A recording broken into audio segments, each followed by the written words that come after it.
Independencia de Guatemala. La firma del Acta de Independencia de Guatemala es parte de la memoria histórica del país. Fue un acontecimiento que marcó el rumbo de una nueva nación y por lo tanto es importante conocerlo.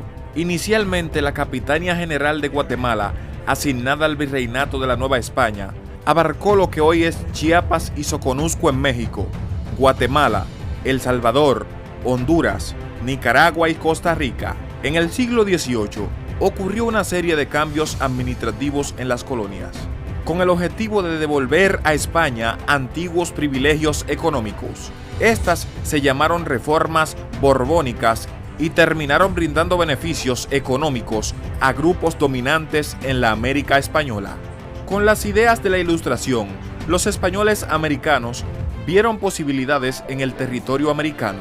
La educación era una arma para combatir la pobreza y la reorganización del Estado, una oportunidad para participar en el comercio exterior. La independencia de Estados Unidos y la Revolución Francesa incentivaron también el deseo de independizarse en el territorio centroamericano. A pesar de todo, los diferentes intereses de los criollos españoles nacidos en España que residían en el Nuevo Mundo y peninsulares fueron base para el conflicto que surgiría en el siglo XIX en el tema de la emancipación. A finales de 1811 ocurrieron levantamientos a lo largo del Reino de Guatemala. El gradual y decadente poder de la corona incentivó a la crisis.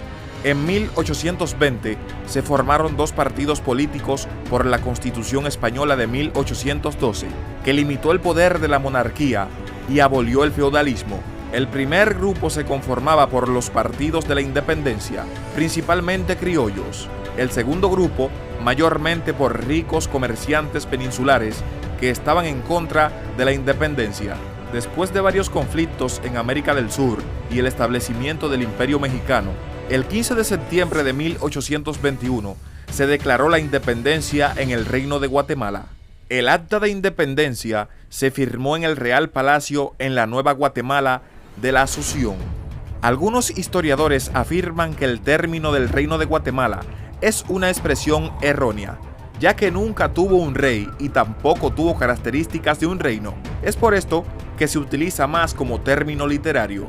La Declaración de la Independencia de Guatemala de 1821 se aprobó con 23 votos a favor y 7 en contra. El Acta de Independencia se firmó en el Real Palacio, que fue destruido por los terremotos de 1917. Actualmente se encuentra en ese lugar el Parque Centenario de la Zona Primera de la ciudad capital.